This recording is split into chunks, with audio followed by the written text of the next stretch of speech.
Okay, we're back. I'm back. Let me fix this. Webcam. Boom. There it is. Hello. Look, it's me, but small. Let me fix that. How's everybody doing today? Let me make myself big. Boom. Boom. Yo. It didn't read anything, just here to hang. Well, it's all right. We're going to talk about it. Have you read you've read the books before, right?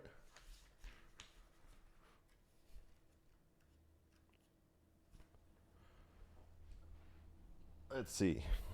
So last week we read chapters 1 through 3, right?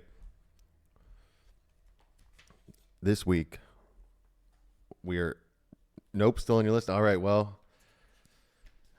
if you're hanging while we're talking about the books, it's a lot different than the movies. Especially this part. I think there's not too much in terms of Shortcut to Mushrooms and Conspiracy Unmasked. Like they're really not very long chapters. They're not very there's not that much in them in terms of like deeper like kind of lore connections really, but they're two very good chapters, I think. And I think they're two chapters that really differ from what we saw in the Peter Jackson movies.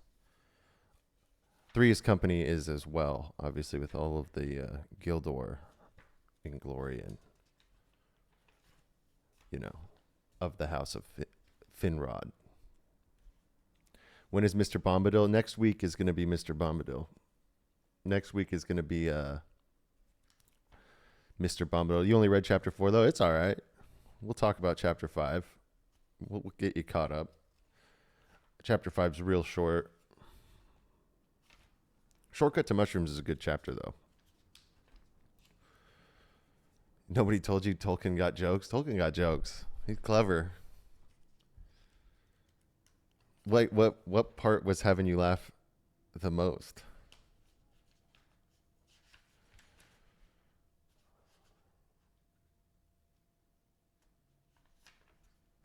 Let's see.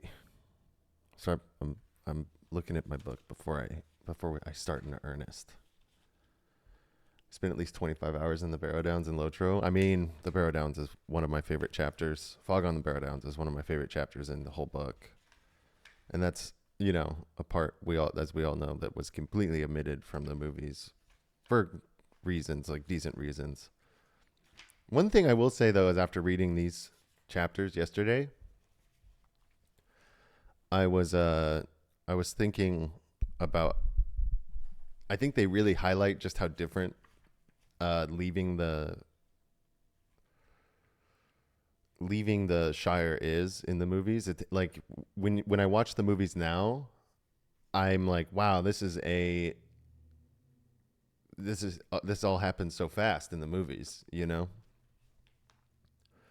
Like 1 minute they're walking out of Bag End, and then you blink your eyes and they're at Bree, and it's like, what happened in between Buckleberry Ferry and Bree,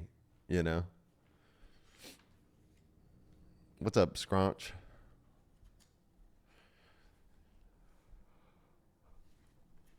I mean, it makes sense. You don't need a if they did all this stuff, the movies would have taken a really long time for them to get out of the Shire, which is fine. Ads, all right. Well, wait, ads already? That's crazy. I've only been streaming for like a little bit. 7 minutes? 7 minutes and ads? What's up, Alaska?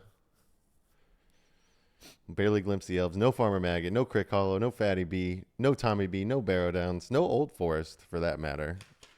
Yeah, we don't see too much. And I love Shortcut to Mushrooms. I love Farmer Maggot. Is there an actual moment in the movies where it's said that 17 years passed? I don't think so, Yoshi. I don't think so.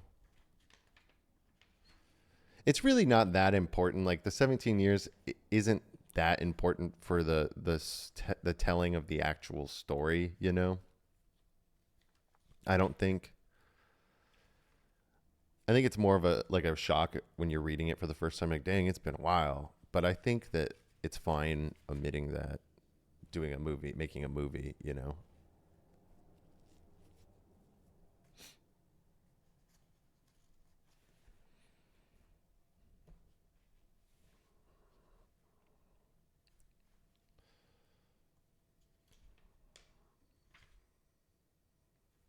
Yeah, that's true, Heather.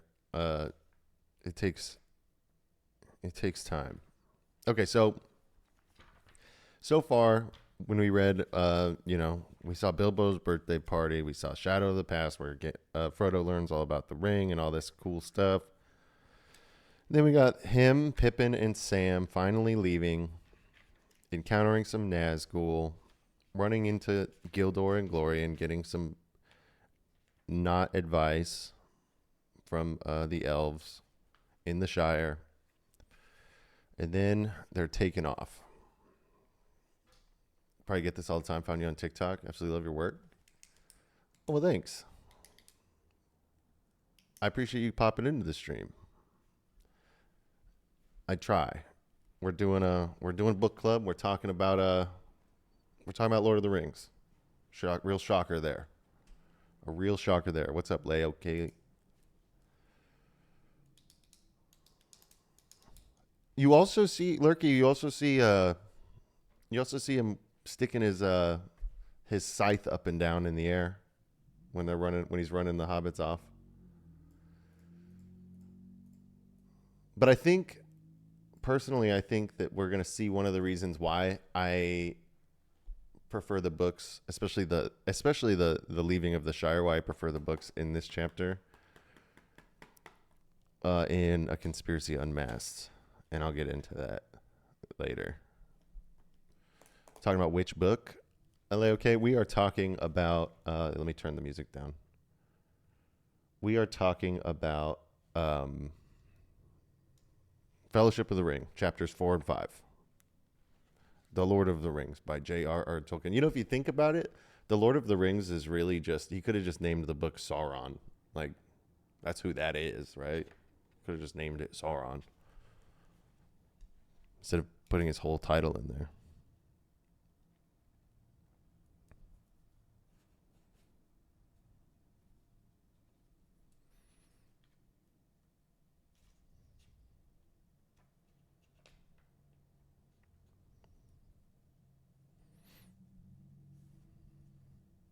All right. So we're talking about chapters 4, chapters 5. Everybody read it? Did some people read it? Thanks, Jalen. Spoiler alert. Oh, there's going to be, is this a really old edition, Heather? No, I bought this in 2012 or something. I've just read it a lot, and it lives in my backpack, and it's filled with notes and highlights and stuff. Circumference, that's a good name. All right.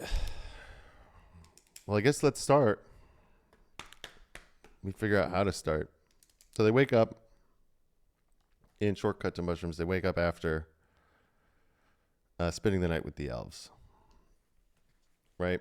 Frodo is a big cranky pants when he wakes up.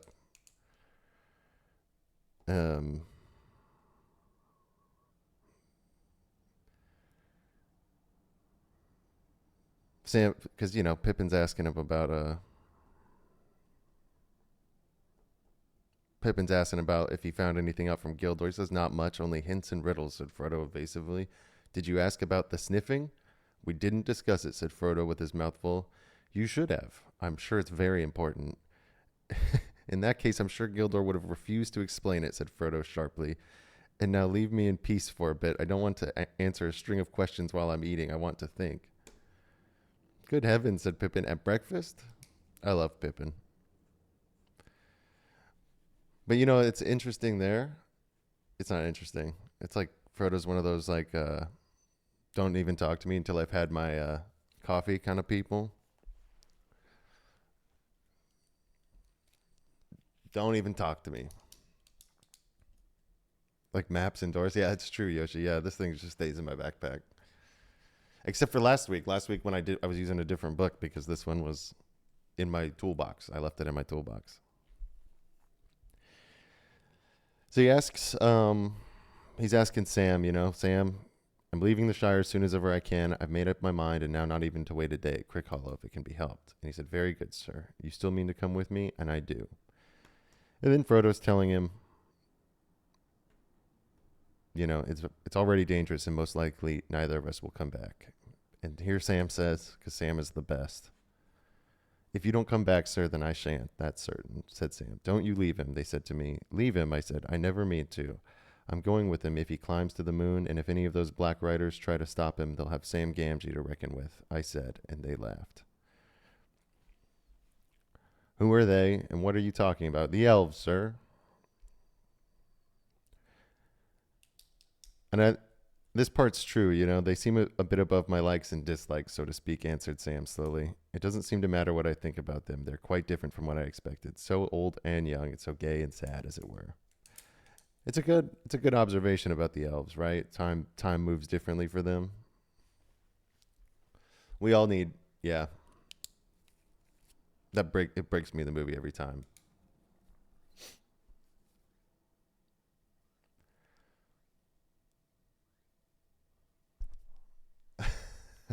He's got good friends. I think this is why I like the book so much more too. Is it really establishes Frodo's friendship with Sam, Merry, and Pippin in a really good and wholesome way, rather than them just. Wait, I dropped my pen. But I also like in the movies because they just run into him. They just run into him and at Farmer Maggot's field. And then Merry and Pippin are just so down in the movies. They're just like, oh, you're leaving? We'll come with you. Yeah, well, sure. We got nothing going on. Thanks, Yoshi.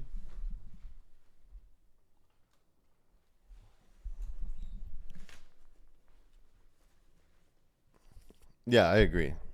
And they plan. But also, you got to admit, them just like bumping into Frodo and Sam in the field and then just being like, yeah, we're down. We'll come. Sure. Anyways. And then Sam says, yes, sir, I don't know how to say it, but after last night I feel different. I seem to see ahead in a kind of way. I know we're going to take a very long road into darkness, but I know I can't turn back. But it isn't to see elves now, nor dragons, nor mountains.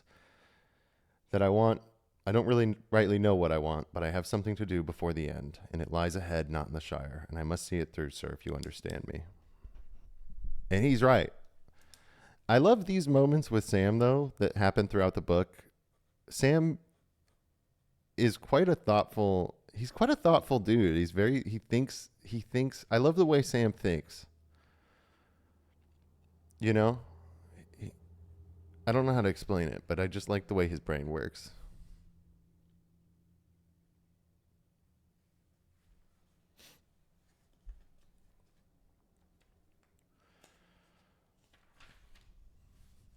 Anyways, are we ready to start? He said as Pippin ran up. We must be getting off at once. We slept late and there are a good many miles to go.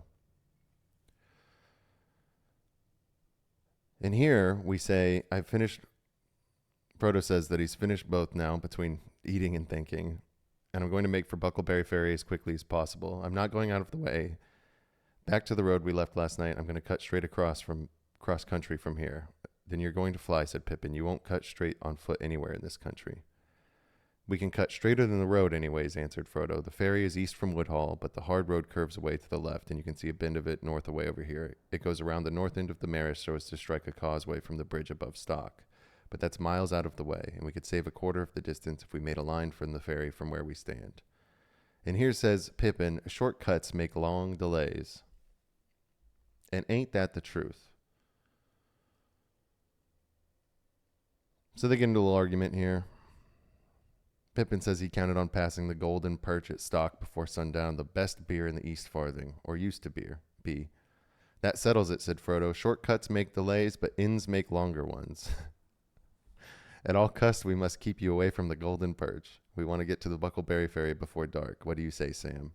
I'll go along with you, Mr. Frodo, said Sam, in spite of private misgivings and a deep regret for the best beer in the East Farthing.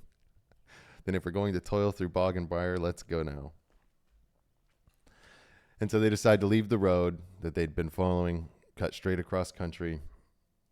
Doesn't really work very well. They get caught up in bogs, briars, all the things that they said. But then as they're down, they look and they see above them a dark horse standing beside, and it stooped a black figure. Wonder what that is.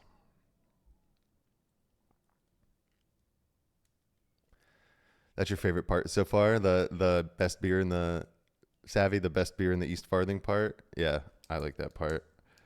I do love like the nice shortcuts make long delays. And Frodo's little quip back. Shortcuts make delays, but ends make longer ones. Ain't that the truth?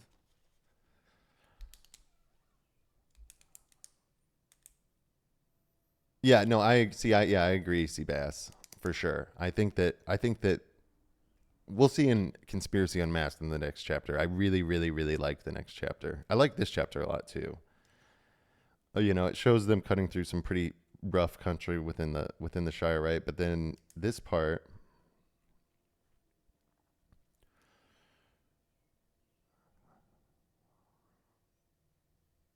crossing through a thicket, he said, "Look," he said, clutching Frodo by the arm. They all looked, and on the edge, high above them, they saw against the sky a horse standing beside it. Beside it stooped a black figure. They at once gave up any idea of going back. Frodo led the way and plunged quickly into the thick bushes behind the stream. "Ooh," he said to Pippin. "We were both right. The shortcut has gone crooked already, but we've got under cover just in time. You've got sharp ears, Sam. Can you hear anything coming?"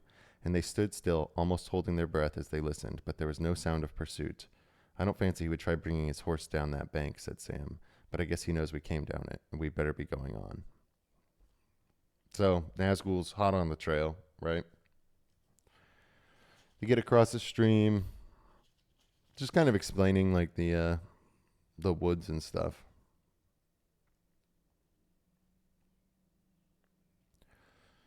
Let's see. So they keep going for a couple miles. The sun gleamed out of ragged clouds again, and the rain lessened. It was now past midday, and they felt it was high time for lunch. They're always talking about lunch. They halted under an elm tree. Its leaves, though fast turning yellow, were still thick in it, and the ground at its feet was fairly dry and sheltered. When they came to make their meal, they found the elves had filled their bottles with a clear drink, pale golden in color, and it had the scent of a honey made of many flowers, and was wonderfully refreshing. "Oh, thanks for the prime." "Hello, shortcut makes long delays." Yeah, true.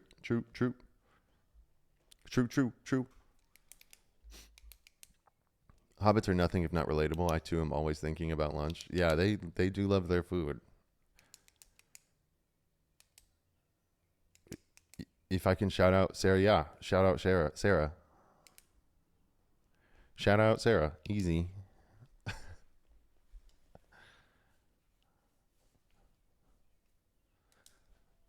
Thanks, though.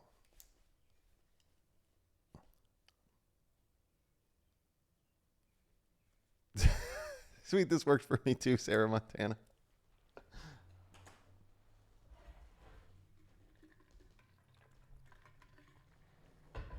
But to be fair, the first shout out was to Sarah without a H, and yours has a H in the name. So it's like different.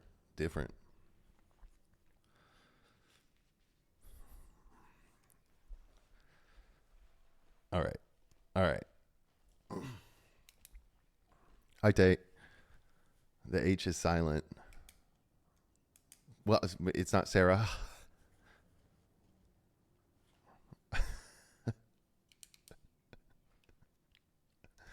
All right. So here we have the hobbits drinking some of that tasty elf drink.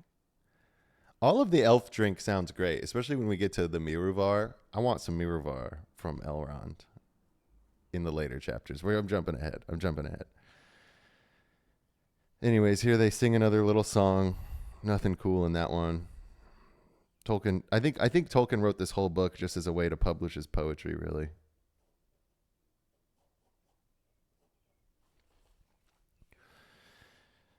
So they're singing, They stopped short suddenly, and Frodo sprang to his feet. A long-drawn wail came down from the wind, like the cry of some evil and lonely creature. It rose and fell and ended on a high, piercing note. Even as they sat and stood, as if suddenly frozen, it was answered by another cry, fainter and further off, but no less chilling to the blood. Then there was silence, broken only by the sound of wind in the leaves. "What do you think that was?" Pippin asked, trying to speak lightly, but quavering a little. "If it was a bird, it was one that I'd never heard in the Shire before." "It was not a bird or beast," said Frodo. "It was a call or signal. There were words in that cry, though I could not catch them. But no hobbit has such a voice." And no more was said about it. They were all thinking of the riders, but no one spoke of them.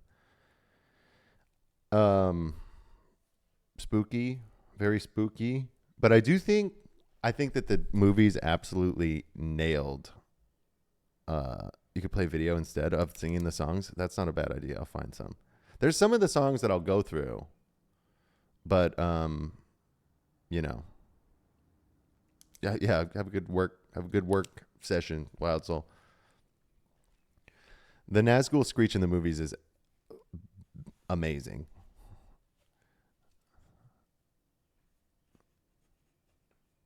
Completely nailed it.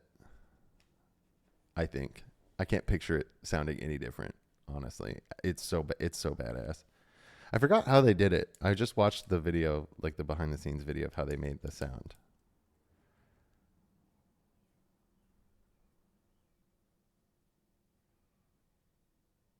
All right.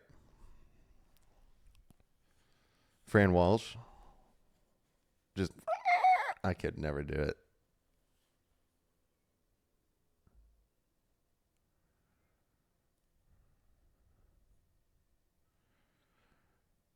All right, let's see. See the low hill of Buckleberry across the river, but is now to their left. So they're getting to where they need to go, whatever. Passed along the edge of a huge turnip field and came to a stout gate, and beyond it a rutted lane between the low, well-laid hedges towards a distant clump of trees, and Pippin stopped. "Here we come to it. I know these fields and this gate," he said. "This is Bam Furlong, old Farmer Maggot's land. That's his farm away there in the trees." Oh, thanks for the prime. Rule of Amanda. You got hacked and banned from Discord. I'd have done the same, but I changed my passwords back. Can I be let back in the server? Yeah. Probably. What's your name on Discord? Is it the same as this one? Let me see. How do I see who's been banned on Discord?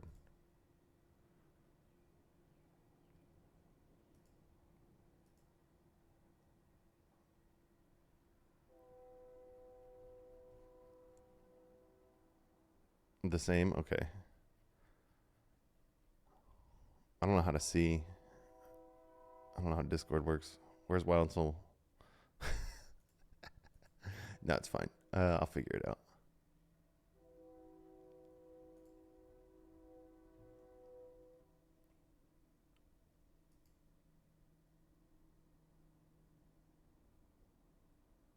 Bum bum bum bum.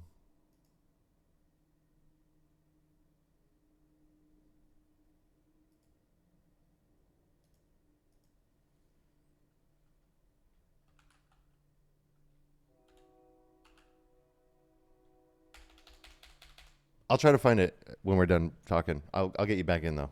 I'm gonna keep going for now. Okay. So they're getting out of the gates. They show up to Farmer Maggot's field. This is Bam Furlong, old Farmer Maggot's land. That's his farm away there in the trees. One trouble after another, said Frodo, looking nearly as alarmed as if Pippin had declared the lane was a slot leading to a dragon's den, and the others looked at him in surprise. "What's wrong with old Maggot?" asked Pippin. "He's a good friend to all the Brandybucks. Of course, he's a terror to trespassers and keeps ferocious dogs. But after all, folk down here are near the border and have to be more on their guard." "I know," said Frodo, "but all the same," he added with a shamefaced laugh, "I'm terrified of Amanda's dogs.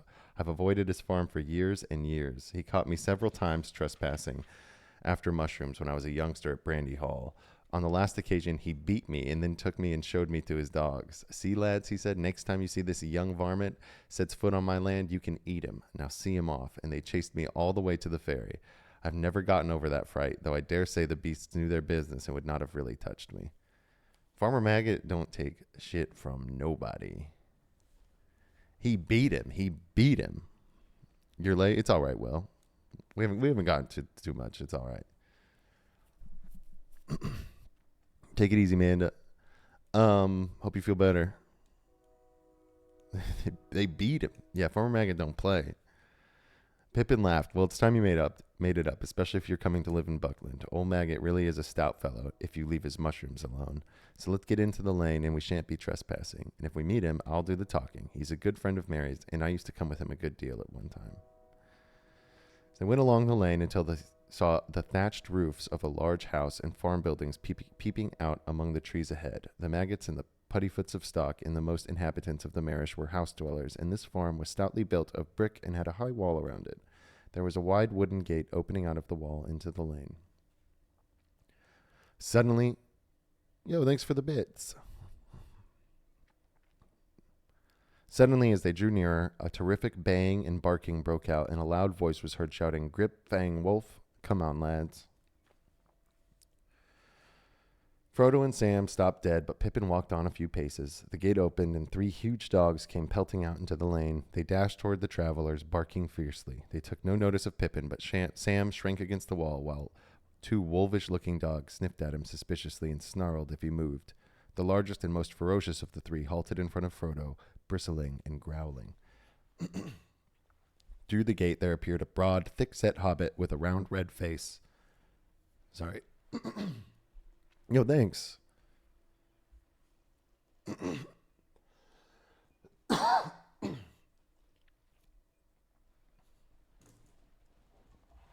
Drink some water? Okay.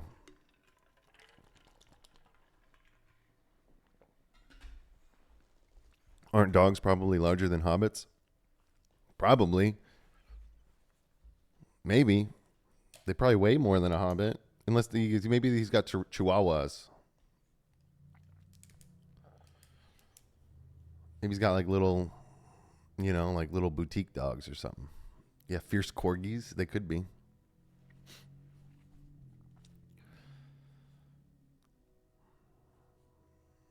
All right, so Farmer Maggot shows up. He says, "Good afternoon, Mr. Maggot," said Pippin. The farmer looked at him closely. "Well, if it isn't Master Pippin, Mr. Peregrine Took, should I say?" he cried, changing from a scowl to a grin. "That's a long time since I saw you round here. It's lucky for you that I know you. I was just going out to set my dogs on any strangers. There are some funny things going on today, of course. We do get queer folk wandering in these parts at times. Too near the river," he said, shaking his head. "But this fellow was the most outlandish I've ever set eyes on. He won't cross my land without leave a second time, not if I can stop it." "What fellow do you mean?" asked Pippin. I said, "Then you haven't seen him?" said the farmer. "He went up the lane towards the causeway not a while back. He was a funny customer and asking funny questions, but perhaps you'll come along inside and we'll pass the news more comfortable. I've got a drop of good ale on tap, and you and your friends are willing, Mr. Took." It seemed plain that the farmer would tell them more if allowed to do in his own time and fashion, so they accepted the invitation. "What about the dogs?" asked Frodo anxiously. And the farmer laughed. "They won't harm you, not unless I tell them to. Here, Grip, Fang, heel," he cried. "Heel, Wolf." To the relief of Frodo and Sam, the dogs walked away and let them go free. The book says there's wolves around the Shire. Yeah, there was an invasion of wolves mentioned, I think, in the prologue, or it might have been in the beginning of The Hobbit. But the Hobbit was invaded by wolves at one point, which is kind of exciting.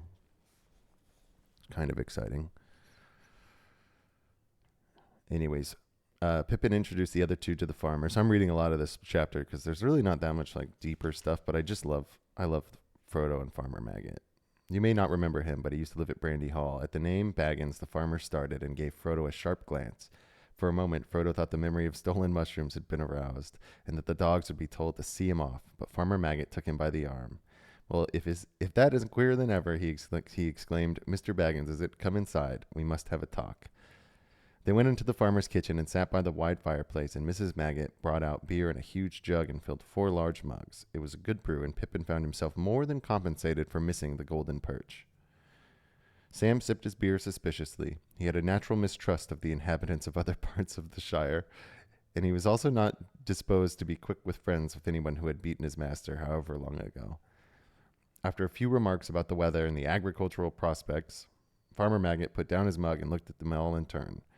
Now, Mr. Peregrine, he said, where might you be coming from, and where might you be going? Were you coming to visit me? For if so, you'd gone past my gate without me seeing you. Well, no, answered Pippin. To tell the truth, since you've guessed it, we got into the lane from the other end. We'd come over your fields, but that was quite by accident. We lost our way in the woods, back near Woodhall, trying to take a short-cut to the ferry. If you were in a hurry, the road would have served you better, said the farmer, but I wasn't worrying about that. You have leave to walk over my land, if you have a mind, Mr. Peregrine, and you, Mr. Baggins, though I dare say you still like mushrooms. He laughed. Ah, yes, I recognize the name, and I recollect a time when a young Frodo Baggins was one of the worst young rascals of Buckland. But it wasn't mushrooms I was thinking of. I had just heard the name Baggins before you turned up. What do you think that funny customer asked me? So this, you can see, this is like kind of the line. I think this is where they got it from the in the movies when the Nazgul goes up to that one. I guess, was that supposed to be Farmer Maggot when the Nazgul says Baggins, Shire? You know that part? What's up, Willow? Is that supposed to be Farmer Maggot? Maybe. Because he says the line basically right here, almost. I do enjoy also, though, in the books, I do enjoy that the Nazgul talk a little bit more. They got a little bit more lines. You know?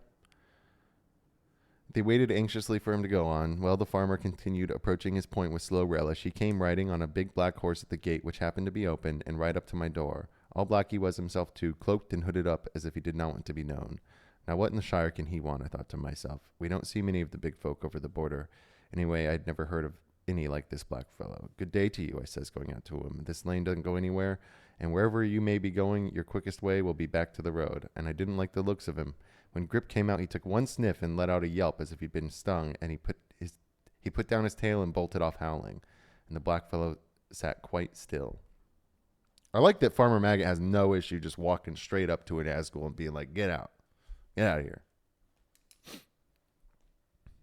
Get out of here.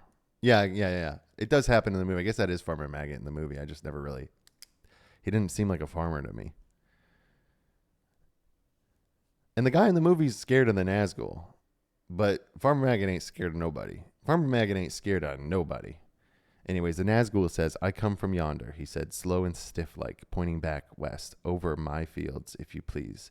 Have you seen Baggins? He asked in a queer voice and bent down towards me. I could not see any face, for his hood fell down so low, and I felt a sort of shiver down my back. But I didn't see why he should come riding over my land so bold. Be off, I said. There are no Bagginses here. You're in the wrong part of the Shire. You'd better go back west to Hobbiton. But you can go by road this time. Baggins has left, he answered in a whisper. He is coming.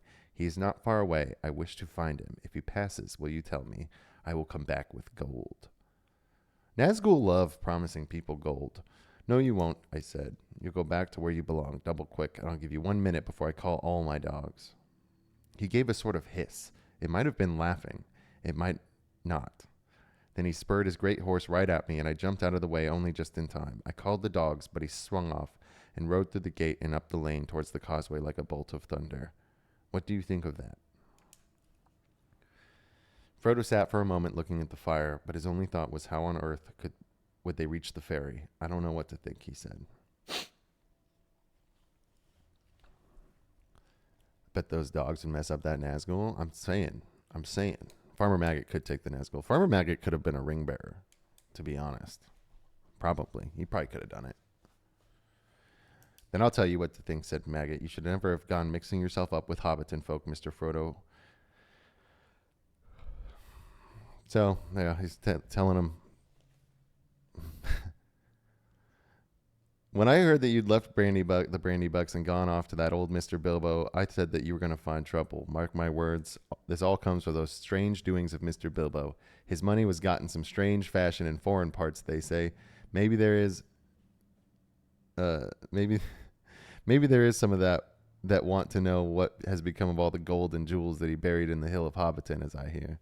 And Frodo said nothing. The shrewd guesses of the farmer were rather disconcerting.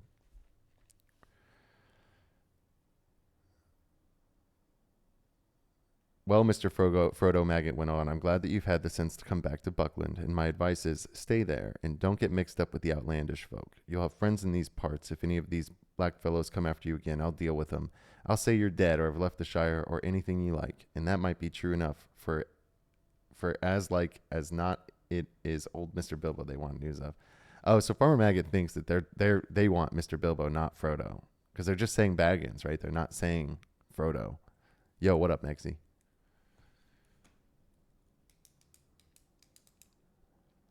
Can I offer you a mushroom in this trying time? Yes. Sometimes that's all you need. Ads. Oh, sorry, ads.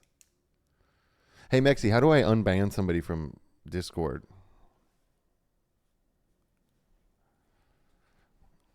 Because Rule of Amanda got, while the ads are running, Rule of Amanda got banned. They said their account got hacked or whatever, and they changed all their passwords. I think they were that person that was like spamming a bunch of people and stuff. At this point, don't the Nazgul think Bilbo has the ring? Actually, that's a good point that I never really thought. Yep. They would, right? They wouldn't know that. They wouldn't know that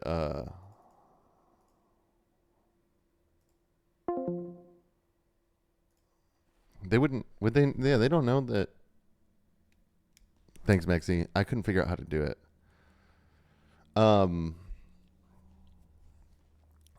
Why would they know that? Yeah, they know it's a hobbit named Baggins. I don't think. Well, they do know Bilbo's name, right? Because Gollum would have said Bilbo Baggins. Gollum didn't know that Bilbo left the ring to Frodo. But I think they're just going to hunt down any Baggins, right? Like, Bilbo's long gone at this point. Bilbo's in Rivendell right now, so it doesn't even matter. Like, they're going to be looking for Frodo. They're going to be looking for any Baggins, really. And if Frodo didn't have the ring, but he was a Baggins, they would just take him back to Mordor and torture him. You know what I mean? So it's kind of a moot point whether or not they're looking for Bilbo or Frodo. They're just looking for any of them.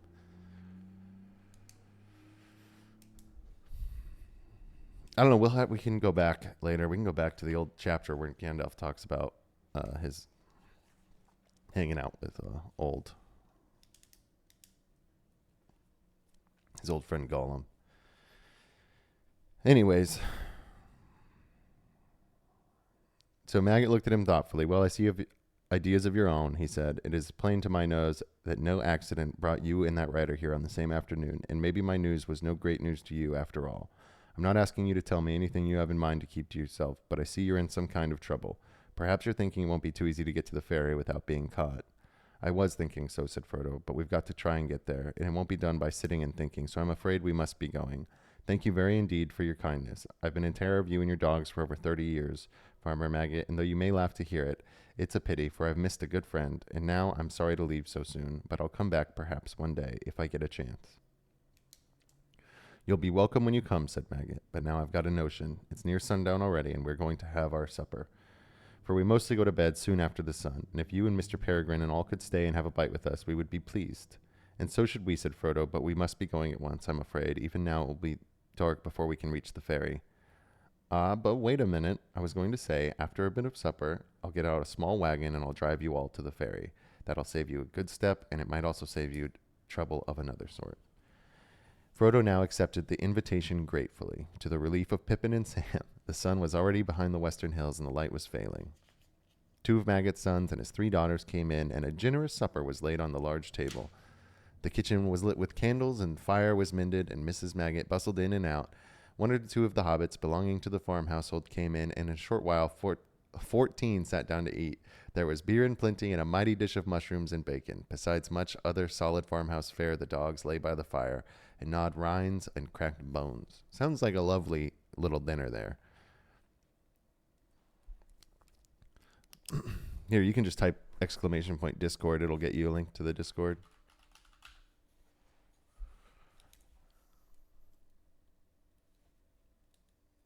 Music's still too loud. I can turn the music down here.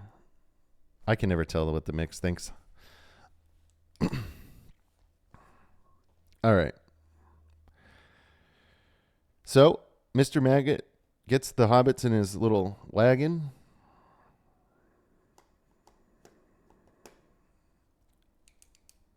When they'd finished, the farmer and his sons went out with a lantern and got the wagon ready. It was dark in the yard when the guests came out. They threw their packs on board and climbed in. The farmer sat in the driving seat and whipped up the 2 stout ponies, and his wife stood in the light of the open door. "You be careful of yourself, Maggot," she called. "Don't go arguing with any foreigners and come right back." I love it. Should I do Maggot? I'm going to do Farmer Maggot in a southern voice. "You be careful of yourself, Maggot," she called. "Don't go arguing with any foreigners and come straight back." "I will," said he, and he drove out of the gate. There was now no breath of wind stirring. The night was still quiet, and a chill was in the air. They went about without lights and took it slowly, and after a mile or two the lane came to an end, crossing a deep dike and climbing a short slope up into the high-banked causeway. It's 5 miles or more from Maggot's Lane to the ferry. The hobbits wrapped themselves up, and their ears were strained for any sound above the creak of wheels and the slow clop of the ponies' hooves. The wagon seemed slower than a snail to Frodo. Beside him, Pippin was nodding toward sleep, but Sam was staring forward into the rising fog. They reached the entrance to the ferry lane at last, and it was marked by 2 tall white posts that suddenly loomed out on their right. Farmer Maggot drew in his ponies, and the wagon creaked to a halt. They were just beginning to scramble out when suddenly they heard that they had all been dreading, hooves on the road, and the sound was coming towards them. Maggot jumped down and stood holding the ponies' heads and peering towards the light into the gloom. Clip-clop came the approaching rider, and the fall of the hooves sounded loud in the still foggy air. "You'd better be hidden, Mr. Frodo," said Sam anxiously. You get down in the wagon and cover up with blankets, and we'll send this rider to the rideabouts." He climbed out and went to the farmer's side. Black riders would have to ride over him to get near the wagon. Sam's so brave. "Hello there," called Farmer Maggot, and the advancing hooves stopped short. They thought they could dimly guess a dark cloaked shape in the mist a yard or 2 ahead. "Now then," said the farmer, throwing the reins to Sam and striding forward, "don't you come a step nearer. What do you want, and where are you going?" "I want Mr. Baggins. Have you seen him?" said a muffled voice, but the voice was the voice of Mary Brandybuck, and a dark lantern was uncovered, and its light fell on the astonished face of the farmer. "Mr. Merry," he cried. "Yes, of course. Who did you think it was?" said Mary, coming forward. And as he came out of the mist, their fears subsided, and he seemed suddenly to diminish to ordinary hobbit size. He was riding a pony, and a scarf was swathed around his neck and over his chin to keep out the fog.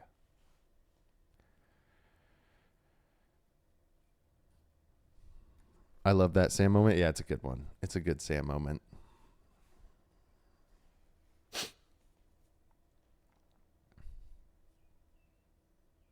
This way, midnight, everyone pings. All right, deal. I don't know what that means, but yeah, Mary's looking like he's looking all shady. He's looking sketchy. That's what he likes to do. Anyways, I'm gonna read through the rest of this real quick. "And yes, of course, who did you think it was?" Oh, wait, never mind. I already read that part. Frodo sprang out of the wagon to greet him. "So there you are at last," said Mary. "I was beginning to wonder if you would turn up at all today, and I was just going back to supper. When it grew foggy, I came across and rode up towards Stock to see if you had fallen in any ditches. But I'm blessed if I know which way you would have come." "Where did you find them, Mr. Maggot? In your duck pond?" "No, I caught 'em trespassing," said the farmer, "and nearly set my dogs on 'em. But they'll tell you the story, I've no doubt. Now, if you'll excuse me, Mr. Merry and Mr. Frodo and all, I'd best be turning for home. Mrs. Maggie will be worrying with the night getting thick." And he backed the wagon into the lane and turned it. "Well, good night to you all," he said. "It's been a queer day, make no mistake. But all's well that ends well. Though perhaps we shouldn't say that till we reach our own doors, and I'll not deny that I'll be glad now when I do." He lit his lanterns and got up. Suddenly he produced a large basket from under the seat. "I was nearly forgetting," he said. "Mrs. Maggot put this up for Mr. Baggins with her compliments." He handed it down and moved off, followed off by a chorus of thanks and good nights. They watched the pale rings of light round his lanterns as they dwindled into the foggy night. Suddenly, Frodo laughed. From the covered basket he held, the scent of mushrooms was rising. I've always liked the scent of mushrooms was rising. I love that Farmer Maggot sent him off with mushrooms. I think it's just such a lovely little, it's a lovely little touch. You know what I mean? It always makes me smile. So, anyways, here we are. They get to the ferry. They cross over the ferry. I guess that's chapter 4, right? So that's how they get to Buckleberry Ferry in the book versus the movie. Big difference there. And I love Mr. Maggot. Maggot ain't a bad guy at all. Mr. Maggot's one of the best guys. Here's a fun fact. Did you know his Here's a fun fact about Farmer Maggot.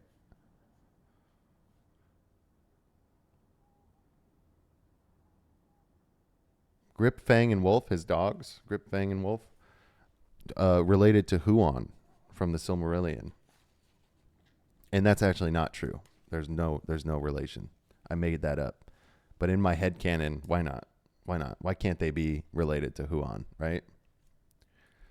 Maybe they never say in the Silmarillion if Huon had a litter, ever had puppies, but maybe the Hound of Valinor did. Well, this is, so many thousands of years down. So, maybe they're direct descendants of Huon. Nothing in this book says they're not. Nothing in the book says that they're not. I haven't read the Sil, but yeah, sounds about right. Yep.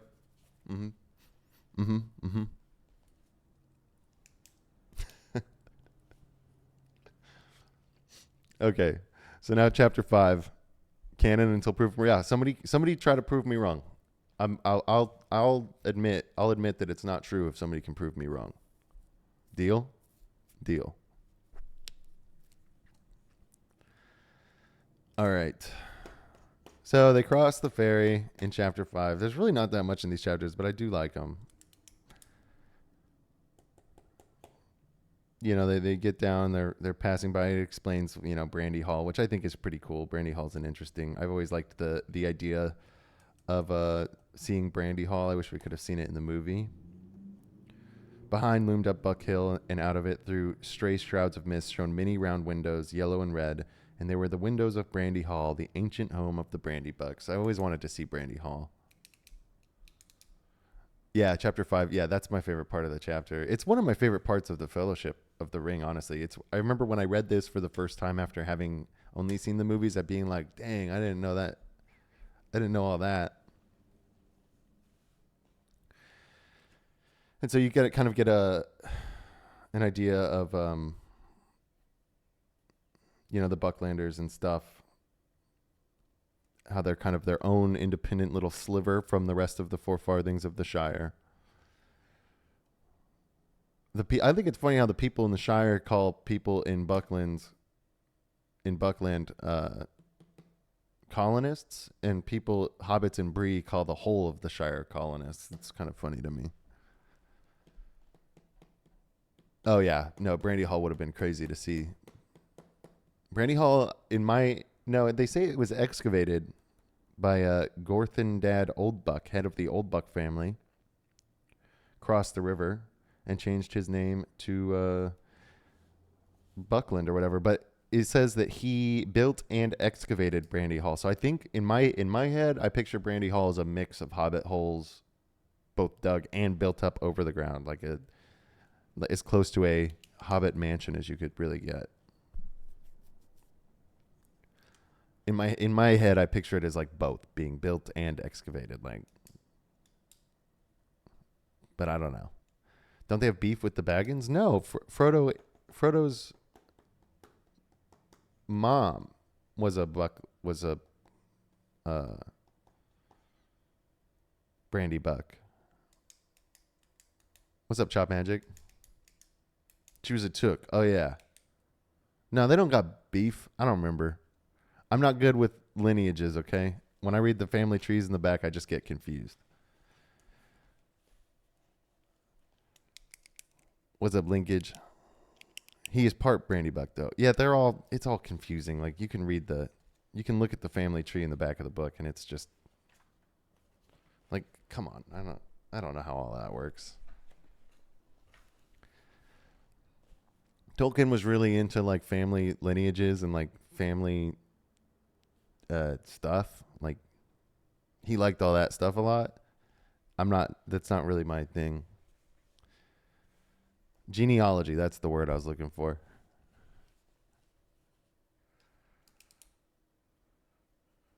Okay, so they're on a ferry boat. They're getting across the river, trying to get to Crick Hollow, right?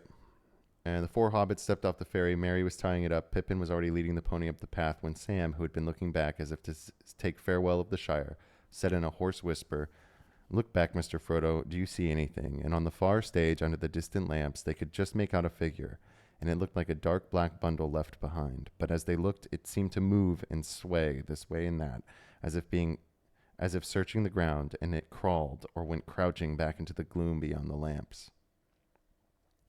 "What in the Shire is that?" exclaimed Mary. "Something that is following us," said Frodo. "But don't ask any more now. Let's get away at once." And they hurried up the path to the top of the bank. But when they looked back, the far shore was shrouded in mist and nothing could be seen. This is one of those moments that I mentioned in the last chapter when it says that it seemed to sway this way and that as if searching the ground, and then it crawled or went crouching back into the gloom, that I think makes the Nazgul seem really creepy in my head in the books. Like I like picturing them moving very unnaturally. And I think it's spooky. I think that's a spooky wave. Like the Ring Girl. Somebody said the Ring Girl last week. I like the Ring Girl, like that. All weird, you know what I'm talking about? So Mary rides off to tell Fatty Bulger that we're coming. Get supper ready. Frodo says, "We had our supper early with Farmer Maggot," said Frodo, "but we could do with another." "You shall have it. Give me that basket," said Mary, and rode off into the darkness. Just spirits wrapped in cloth. Yeah, I think I like that. The mimics from Edge of Tomorrow. I've never seen that, but yeah, I like picturing them all like stop motion and contortionist kind of movement. Yes, Lurky. At least in the early part, I think like as the book goes on, they seem to move more fluid, but this beginning when they're just kind of stalking Frodo, they're pretty creepy. Okay, so they walk down.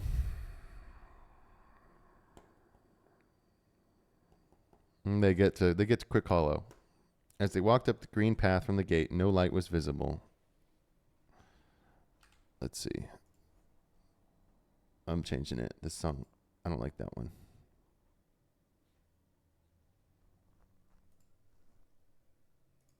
Okay.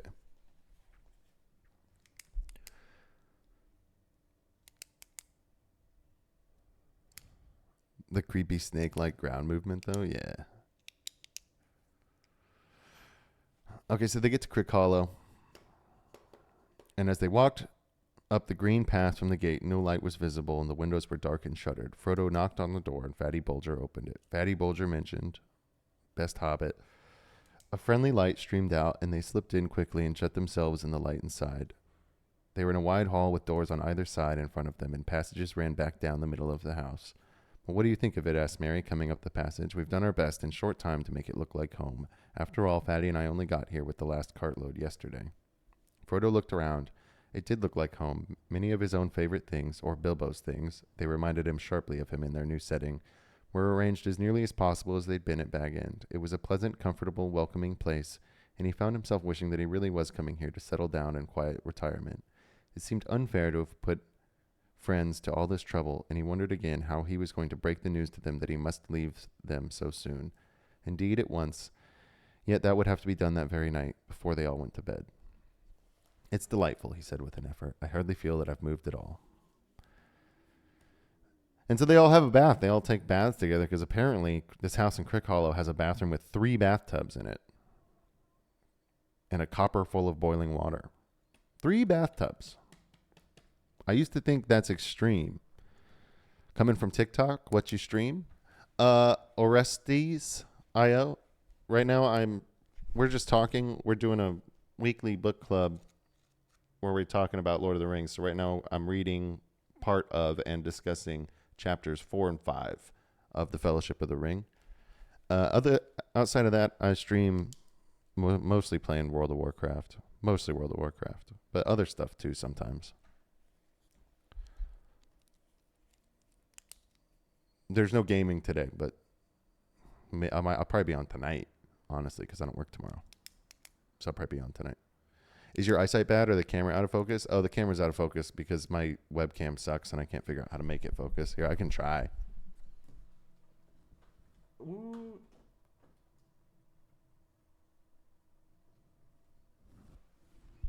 Focus. No, see, I don't know. I can't figure out how to make this thing focus. I don't know. I don't know how to do it. Anyway, so all the hobbits are taking a bath. They take a bath together and they sing their bath song. It's a terrific splash. They're splashing around in the tubs, just chilling. So they have after they have bath time. I'm not singing the bath song. Sing hey for the bath at the close of day that washes the weary mud away. Anyways, so they have supper in the kitchen on the table near the fire, and I suppose you three won't want mushrooms again, said Fredegar without much hope. Oh, yes, we shall, cried Pippin. They're mine, said Frodo, given to me by Mrs. Maggot, a queen among farmers' wives. Take your greedy hands away, and I will serve them. Hobbits have a passion for mushrooms, surpassing even the greediest things like likings of big people, a fact which partly explains young Frodo's long expeditions to the renowned fields of the Marish in the wrath of the injured Maggot. On this occasion there was plenty for all, even according to Hobbit standards, and there were also many other things to follow. And when they had finished, even Fatty Bulger heaved a sigh of content. They pushed back the table and drew chairs around the fire. Hobbits love their mushrooms. Yeah, it's a good thing the ring wasn't made out of mushrooms, or otherwise they would have never made it. We'll clean up later. Now tell me all about it. I guess that you've been having adventures. So they do. They're telling Mary about the adventures and stuff.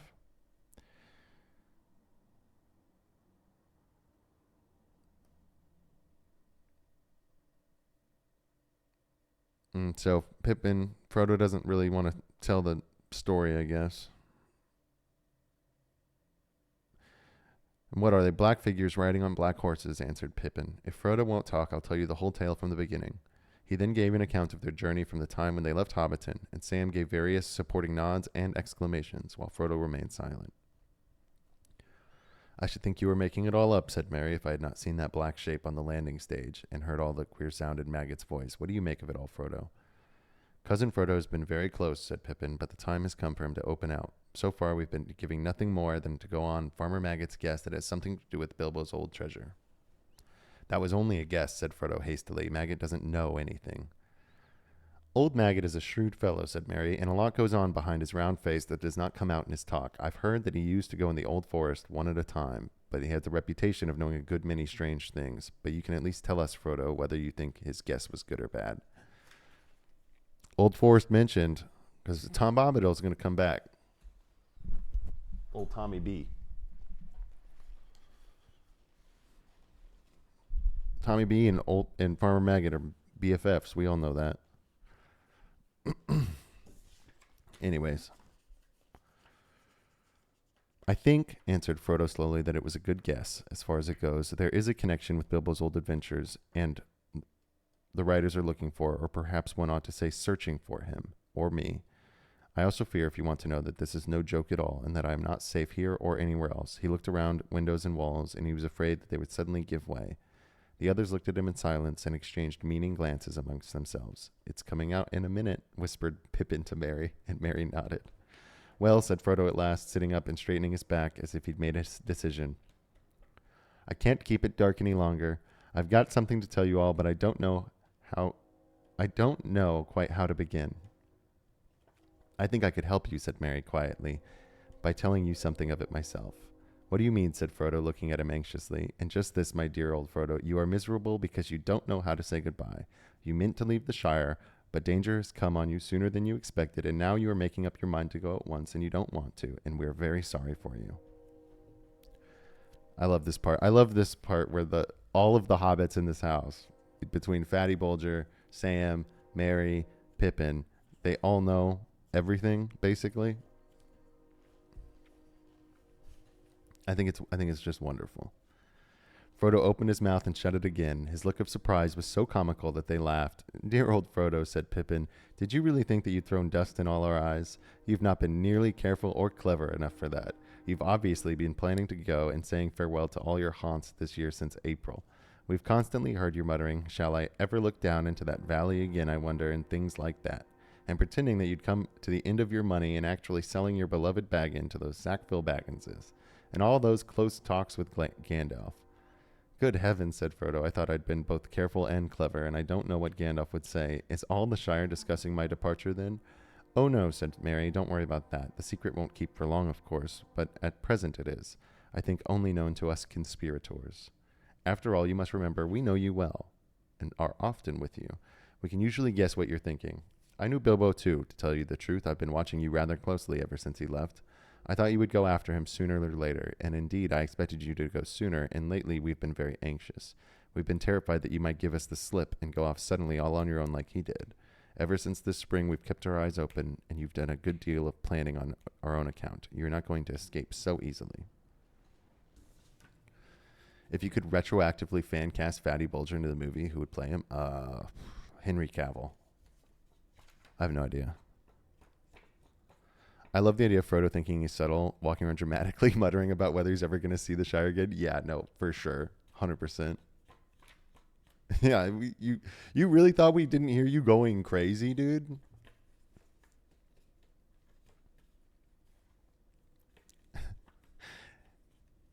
Danny DeVito? What? I would put Danny DeVito as Farmer Maggot. That would be awesome. But I must go, said Frodo. It can't be helped, dear friends. It is wretched for us all, but it is no use in trying to keep me, since you've guessed so much. Please help me and do not hinder me. You don't understand, said Pippin. You must go, and therefore we must go too. Merry and I are coming with you. Sam is an excellent fellow and would jump down a dragon's throat to save you if he did not trip over his own feet. But you'll need more than one companion in your dangerous adventure. My dear and most beloved hobbits, said Frodo, deeply moved, but I couldn't allow it. I decided that long ago. You speak of danger, but you do not understand. This is no treasure hunt, no there and back again journey. I am flying from deadly peril into deadly peril. Of course we understand, said Merry firmly. That is why we've decided to come. We know the ring is no laughing matter, but we're going to do our best to help you against the enemy. The ring, said Frodo, now completely amazed. Yes, the ring, said Merry. My dear old hobbit, you don't allow for the inquisitiveness of friends. I've known about the existence of the ring for years, before Bilbo went away, in fact, but since he obviously regarded it as a secret, I kept the knowledge in my head until we formed our conspiracy. I didn't know Bilbo, of course, as well as you, but I was young, and he was also more careful, but he was also not careful enough. If you want to know how I first found out, I will tell you. Can I offer you a mushroom in this trying time? Joe Pesci. Go on. It was the Sackville Bagginses that were his downfall, as you might expect. One day, a year before the party, I happened to be walking along the road when I saw Bilbo ahead. Suddenly in the distance, the SBs appeared, coming towards us. Bilbo slowed down, and then, hey, presto, he vanished. I was so startled that I hardly had the wits to hide in a more ordinary fashion. But I got through the hedge and walked along the field inside. I was peeping through into the road after the SBs had passed, and I was looking straight at Bilbo when he suddenly reappeared, and I caught a glint of gold, and he put something back in his trouser pocket. After that, I kept my eyes open, and in fact, I confess that I spied. But you must admit it was very intriguing, and I was only in my teens. I must have been the only one in the Shire besides you, Frodo, that has ever seen the old fellow's secret book. You've read his book, cried Frodo. Good heavens above, is nothing safe. Not too safe, I should say, said Merry, but I have only had one rapid glance, and that was rather difficult to get. He never left the book about. I wonder what became of it. I should like another look. Have you got it, Frodo? No, it was not at Bag End, and he must have taken it away. Anyways, so yeah, he got Mary's a little sneaky. I love Merry in the book. You know, like, well, when I'm done with this chapter, I'll talk about it, but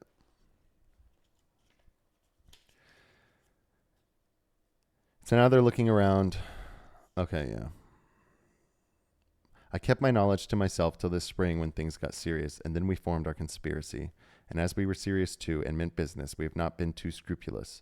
You are not a very easy nut to crack, and Gandalf is worse. But if you want to be introduced to our chief investigator, I can produce him. Where is he? Said Frodo, looking around as if he expected a masked and sinister figure to come out of a cupboard. Step forward, Sam, said Merry, and Sam stood up with a face scarlet to the ears.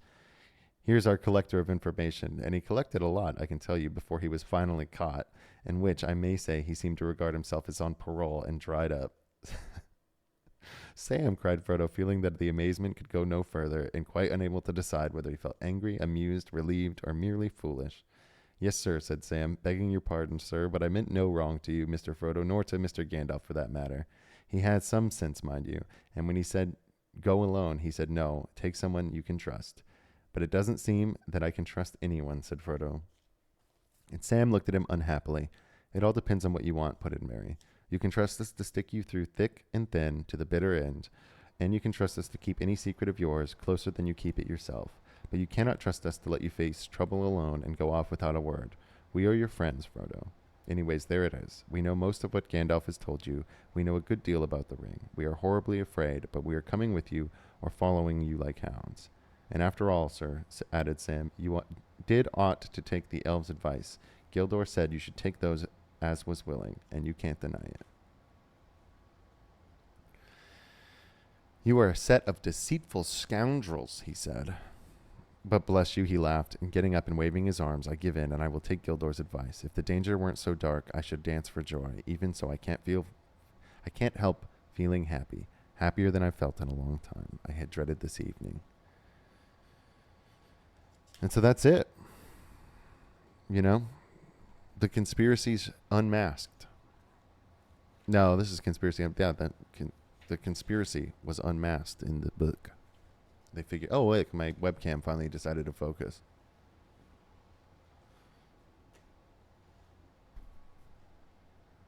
Oh, what's up, Garden?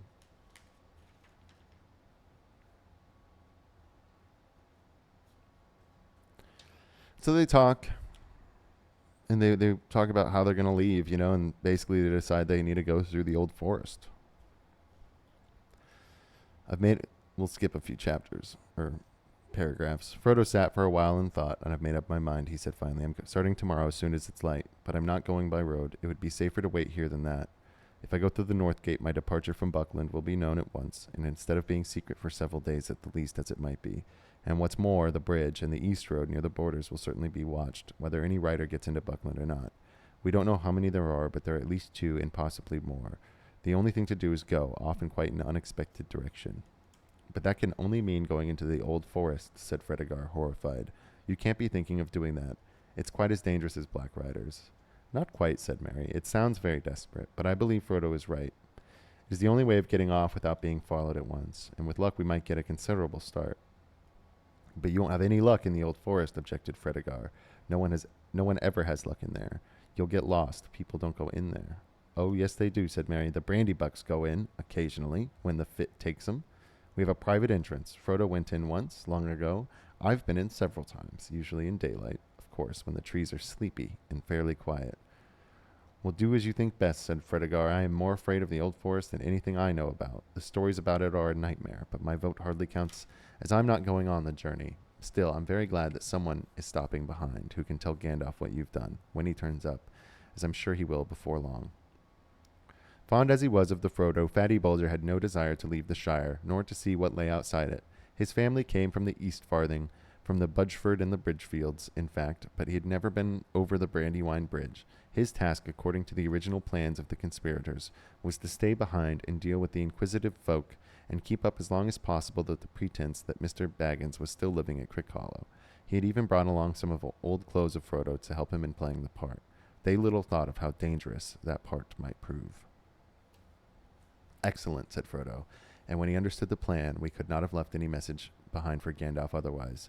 I don't know whether these riders can read or not, but I should not have dared to risk a written message, in case they got in and searched the house. But if Fatty is willing to hold the fort, I can be sure of Gandalf knowing the way we've gone, and that decides me. I'm going to the old forest first thing tomorrow morning.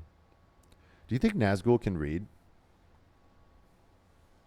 You think Nazgul can read? I don't know. You think so, Plague Rat?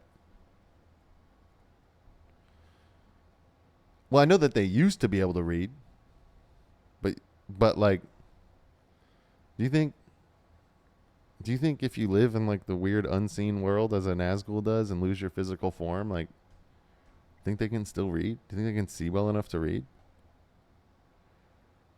Yeah, they don't like they can't really see the world in the way that normal people see the world, right? So can Sauron does that as well? Yeah, Sauron's a Maiar. Yeah, Sauron can totally read for sure. Yeah, like I'm pretty sure they're kind of blind, right? Like I don't know.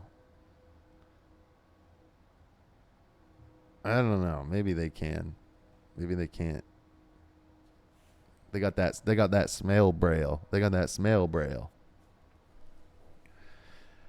When at last he'd gone to bed, Frodo could not sleep for some time. His ached, and he was glad that he was riding in the morning. Eventually, he fell into a vague dream in which he seemed to be looking out a high window over a dark sea of tangled trees. Down below the roots, there was a sound of creatures crawling and snuffling, and he felt sure that they would smell him out sooner or later. Then he heard a noise in the distance, and at first he thought it was a great wind coming over the leaves of the forest. Then he knew that it was not leaves, but the sound of the sea, far off, a sound he had never heard in waking life, though it had often troubled his dreams. Suddenly he found he was out in the open, and there was no trees after all. He was on a dark heath, and there was a strange salt smell in the air. Looking up before him, he saw a tall white tower standing alone on a high ridge, and a great desire came over to climb the tower and see the sea. He started to struggle up the ridge towards the tower, but suddenly a light came in the sky, and there was a noise of thunder. I'll be honest, I have no idea what that dream means. That whole last paragraph of the chapter, I have no idea what that is.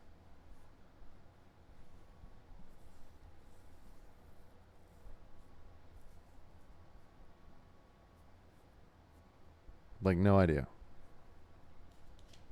Usually I have a good guess of what the dreams are kind of foreshadowing. This one, I don't really know. So it's like him talking about, I don't know.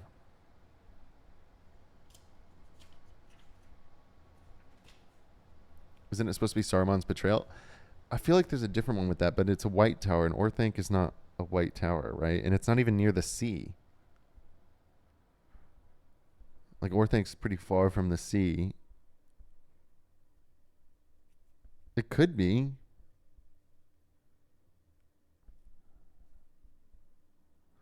And then Sewell, maybe.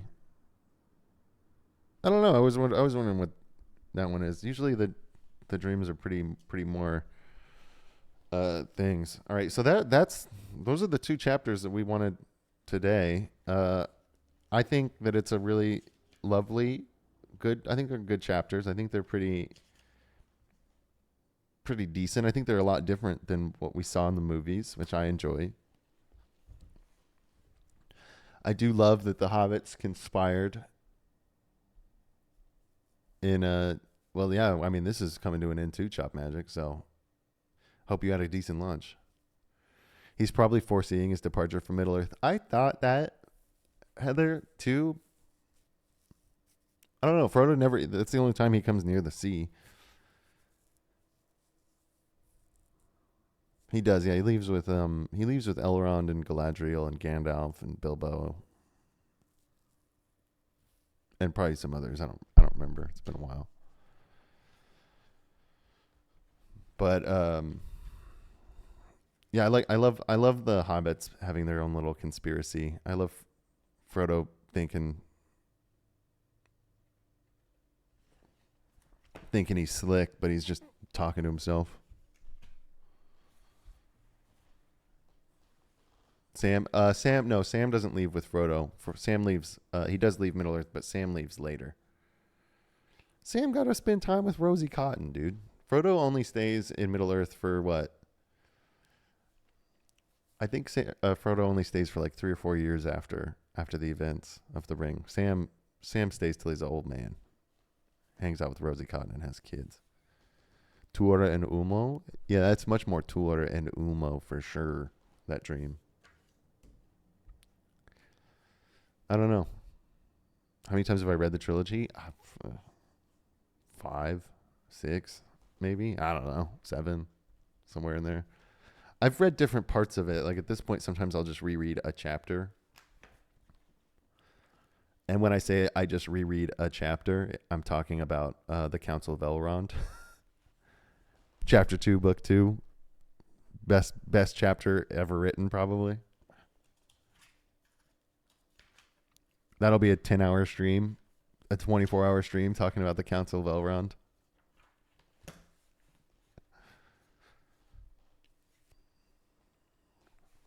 But, is what it is. So next week, the plan, I don't know, like, I feel like I don't have that much, like, as much, like, deeper connections to anything as I did last week, because this stream is these chapters are pretty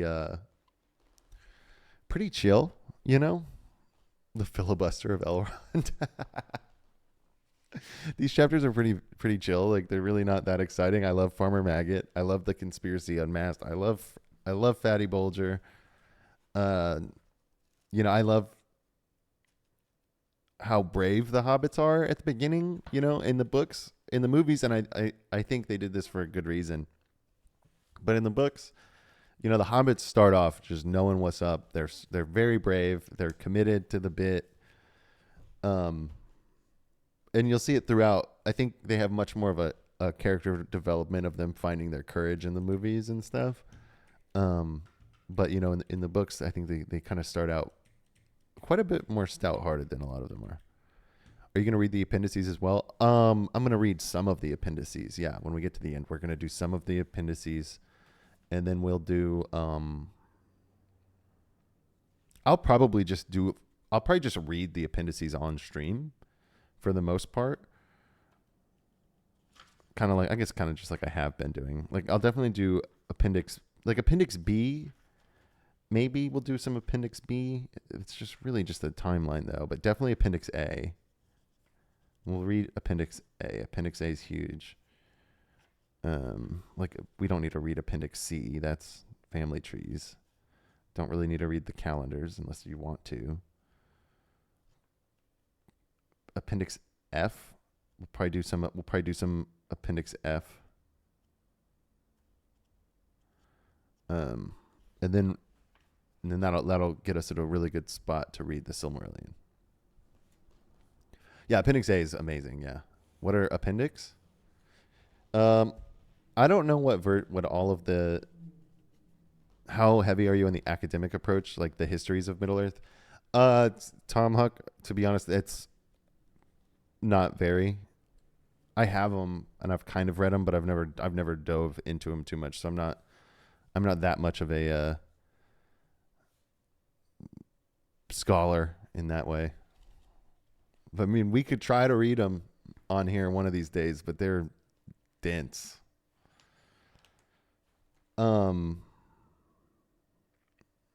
Appendix. It's like an addition. It's like an addition to the end. I don't know how to define the word appendix.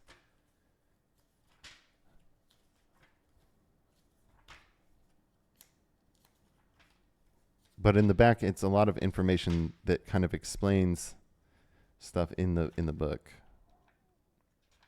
And so it'll give you like a history of Gondor, a history of Rohan, a history of Eriador, gives you timelines, gives you the story of Aragorn and Arwen.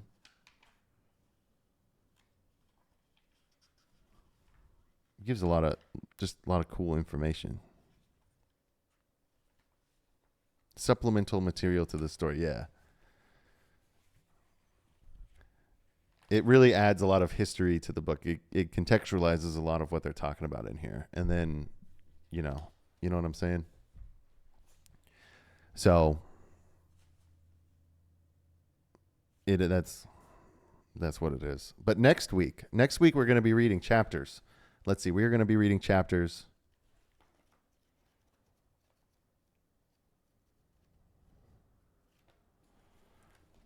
We're doing a 3-chapter week next week. Chapter 6, Chapter 7, and Chapter 8. It's going to be a big week.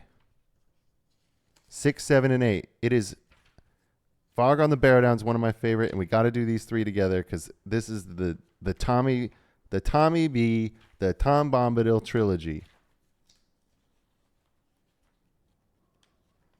We're going to read up to chapter 9. So chapter 8, 7, and 6. It's really not that much. In my book, it's, 109 to 39 pages. 39 pages in here. You want me to sing the Tom Bombadil stuff? Maybe I'll sing the Tom Bombadil stuff. We'll see. We'll see if I do it. Yeah, I hope Roland Toast is here for the Tom Bombadil. He is a merry fellow. That is true. That part is true. The Robbie Inglis Tom song. He does a good job. His boots are yellow. Yeah, we're going to have there's going to be a big conversation on who Tom Bombadil is and why he is important to the story. And then Fog on the Barrow Downs, chapter 8, is one of my favorite chapters in the whole book. I love it. I think that it's great. It's one of the chapters that I missed in the movies more than any of the other ones. I miss the Old Forest in general. I think the Old Forest is cool. It's trippy. It's weird, but next week, 6, 7, and 8. That's the assignment. And it will be Tom Bombadil week. Bright blue his jacket is? Yeah. All right, well, let's see. We got...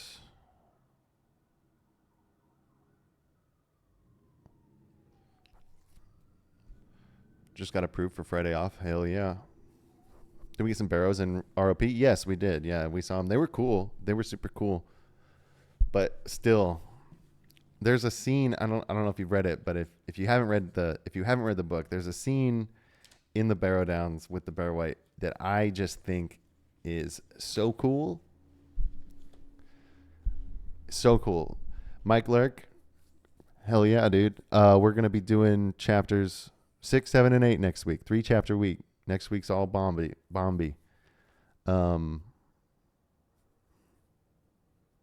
So we're 5 chapters in right now, right? Yeah. Which that's not too far. You could read 8 chapters in a week, right?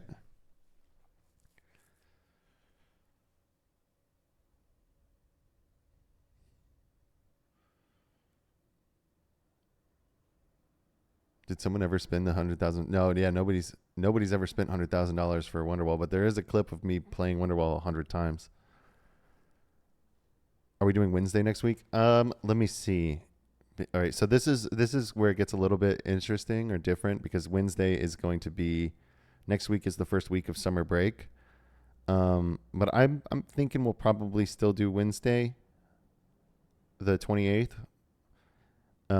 Probably around 11 if I can swing it. It might end up being a little bit later. Later being like, between like 1 and 3, but I will make a post on the Discord when I get the time down, but we'll definitely do it Wednesday, either late morning or early afternoon kind of thing.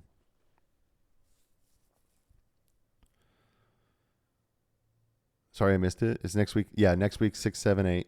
It's going to be diabetic can't kill. It's going to be what's up, Rockus? Yeah, and everybody can join the Discord. If you join the Discord, there's a book club channel. We'll be posting about it there. You can ask questions or whatever things you want to talk about. This week was kind of a chill week anyways, because those 2 chapters, there ain't too much in it. They're kind of just filler chapters, but I think they're good. I think they're fun. Good. It's good storytelling. But next week's Tom Bombadil week.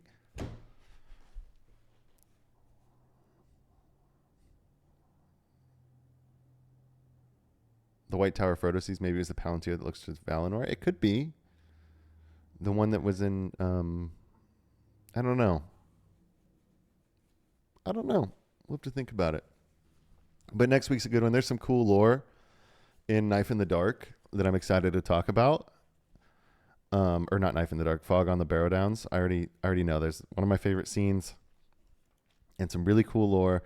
And I think in Fog on the Barrow Downs also you see a different side of Tom Bombadil that people often overlook, I think. Yeah, Fog on the Barrow Downs is so good. It's such a good chapter. The White Tower is probably Elo-Ostirian, where the Palantir of Elendil was kept. I think it hints at the larger scheme that the ring and thus its bearers and the elves truly do not belong to Middle-earth and will eventually have to go back to Tol Eressëa / Aman. All the magic in Middle-earth was way imported, and it is only a transition state. It will have to sail away or be destroyed eventually. That's decent. Yeah, I like that, Plague Rat. That's pretty. I mean, if it's a Wonderwall gate at 100K, there's nothing I could do about it.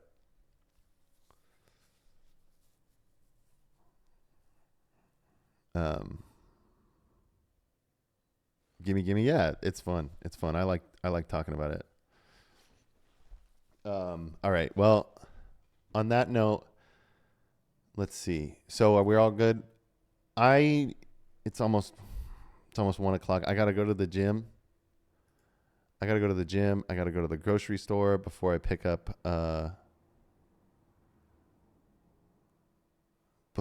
my kids from school.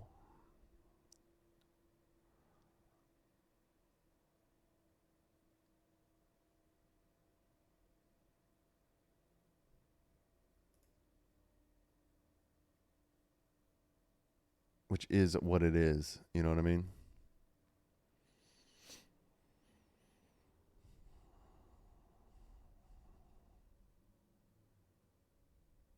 Let's see.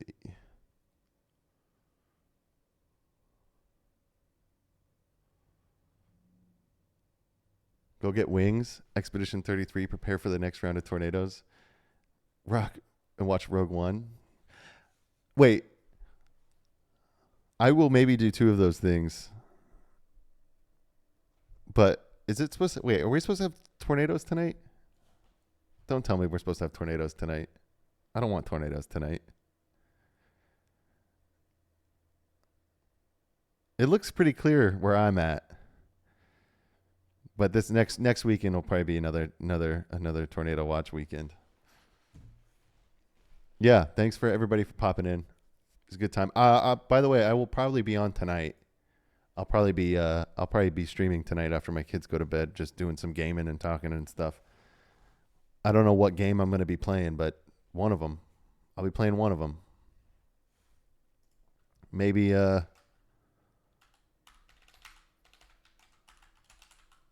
maybe some WoW, maybe Helldivers, maybe, I don't know. I'll see if Helldivers works later. But yeah, I'll be streaming. Yeah, and I'll be posting on Discord, and I'll make a few posts on Instagram over the week for the next one too and stuff, and on thing. I might play Oblivion tonight. Check out the new Doom. I think my computer would explode, dude. After playing Discord, I realized that, or after playing Oblivion, I realized my computer's running on fumes at this point. Which is what it is, you know. What are you gonna do? What are you gonna do?